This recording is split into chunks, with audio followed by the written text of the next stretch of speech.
वह गांव तेलुगु भाषी था। एक तेलुगु भाषी ब्राह्मण परिवार में इनका जन्म हुआ था, जो बिल्कुल निर्धन था। इनकी प्रारंभिक शिक्षा इनके परिवार से हुई। इनकी माताजी कुशल गृहिणी थी और इनका लालन पालन बहुत ही स्नेह और दुलार से किया। इन्होंने मद्रास क्रिश्चियन कॉलेज से प्राइमरी की शिक्षा अर्जित करके अपनी पढ़ाई को उन्होंने निरंतर जारी रखा और इस देश में अपने आप की एक अहम भूमिका निभाई। जब हमारा ये भारत देश स्वतंत्र हुआ, हमारा संविधान बनके तैयार हुआ, तो हमारे इस लोकतंत्र में इनको उपराष्ट्रपति बने।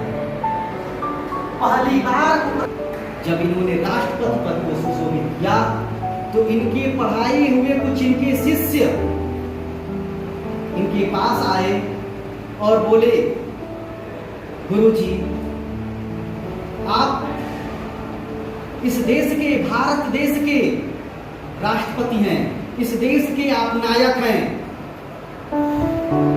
हम आपके जन्मदिन को सेलिब्रेट करना चाहते हैं। डॉक्टर साहब ने कहा कि जरूर आप सभी हमारे शिष्य इस हमारे जन्मदिन को सेलिब्रेट करेंगे, लेकिन यह पहला जन्मदिन होगा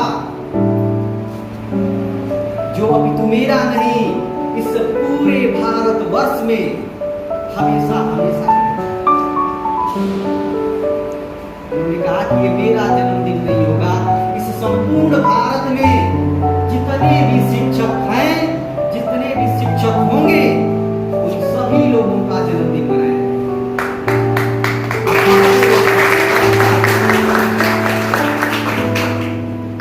यह प्रथा, यह परंपरा चली आ रही है और चलती। ये एक शिक्षक का सम्मान है।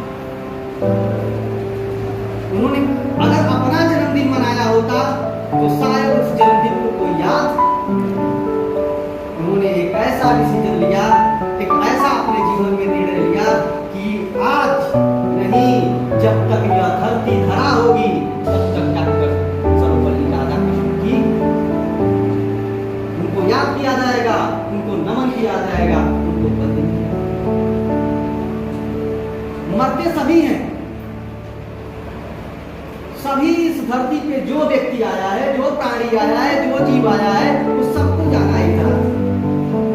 लेकिन कुछ काम करो, कुछ नाम करो, जग में रह के कुछ नाम करो। यह जन्म हुआ किसी अर्थ न हो, समझो जिसका कुछ नहीं। यह जन्म कुछ काम करे। कम समय में कोई जरूरी नहीं है कि आप अपने जीवन के 100 साल को ही जीते रहिए। कोई जरूरी नहीं है कि आप अपना पूरा 100 साल जिंदा रहे और 100 साल जिंदा रह के भी आप कुछ नहीं कर पाए। व्यक्ति 20 साल धरती पे रह करके और ऐसा नाम कमा के चला जाता है, उसको पूरी आने वाली पीढ़ी स्नेह करती है, याद करती है, नमन करती है। उदाहरण स्वरूप खुदीराम बोस को देख लीजिए, भगत सिंह चंद्रशेखर आजाद को देख लीजिए। ये कम युवा अवस्था में, आप और हम लोग जैसे अवस्था में, इन्होंने इस देश को स्वतंत्र कराने के लिए अपनी जान को आहुति दी, इस देश के लिए समर्पण दिया। इस देश में हर माँ सोचती है, हर माँ सोचती है कि इस देश को स्वतंत्र कराने के लिए, भ्रष्टाचार को दूर करने के लिए भगत सिंह चंद्रशेखर आजाद जैसे पैदा हो। लेकिन वह माँ भूल जाती है कि यदि वो सोच ले कि मेरा बेटा चंद्रशेखर आजाद हो, भगत सिंह हो, हर घर में चंद्रशेखर आजाद हो। लेकिन वो माँ चाहती नहीं कि मेरा बेटा भगत सिंह पैदा हो, क्योंकि वो अपने बेटे से इतना प्यार है। यदि वो माँ चाह दे कि मेरा बेटा भगत सिंह और चंद्रशेखर जैसा बनेगा, इस देश में एक भी आताताई नहीं बनेगी।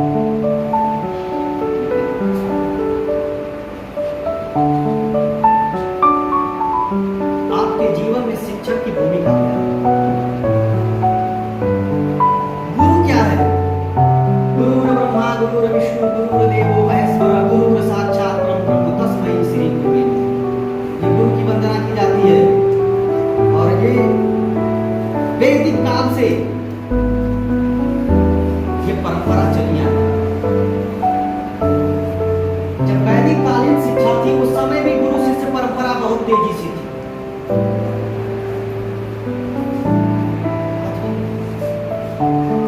पहले भी थी।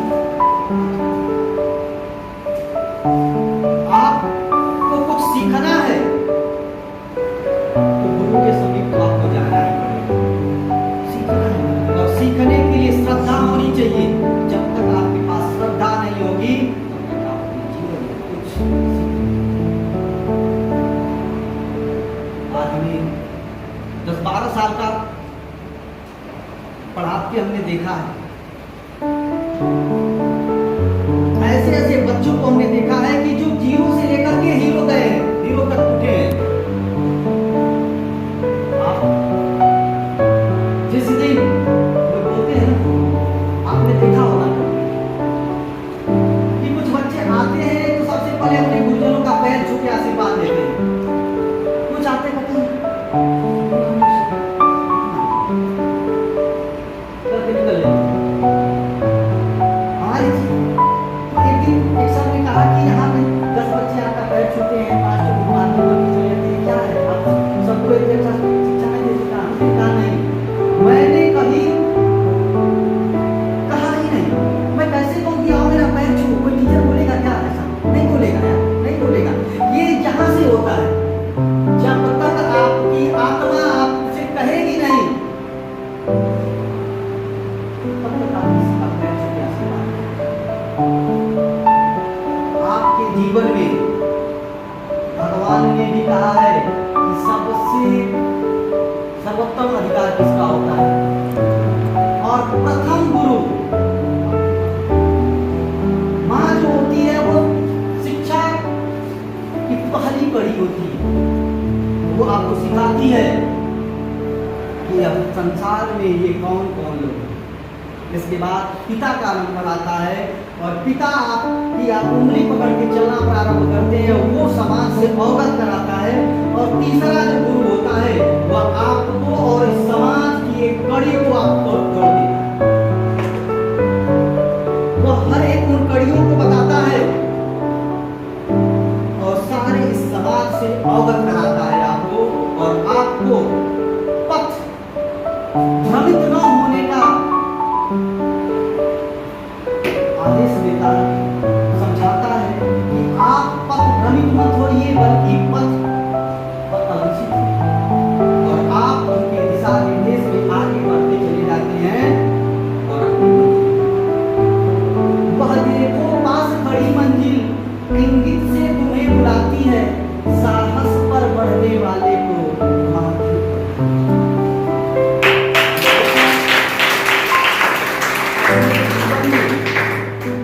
आगे बढ़ना चाहता है।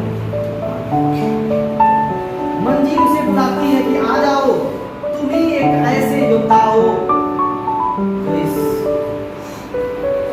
मंजिल में, इस घर में, इस पथ पर आने वाले।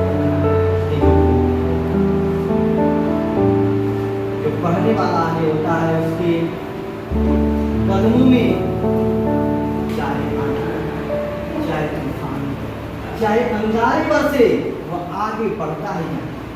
आंधी चाहे तूफान मिले, चाहे जितने व्यवधान मिले, बढ़ना ही अपना काम है, बढ़ना ही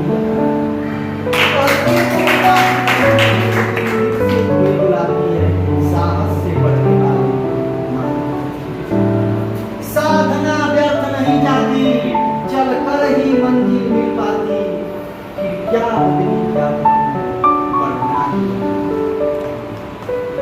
पथ पर अंगार जले तो क्या, पथ पर अंगार जले तो क्या, पथ पर विडंबना आए तो क्या, बढ़ना ही अपना काम है, बढ़ना ही।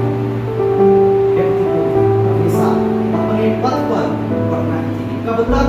जब तक। और आप सभी का केवल एक मंजिल है, क्या?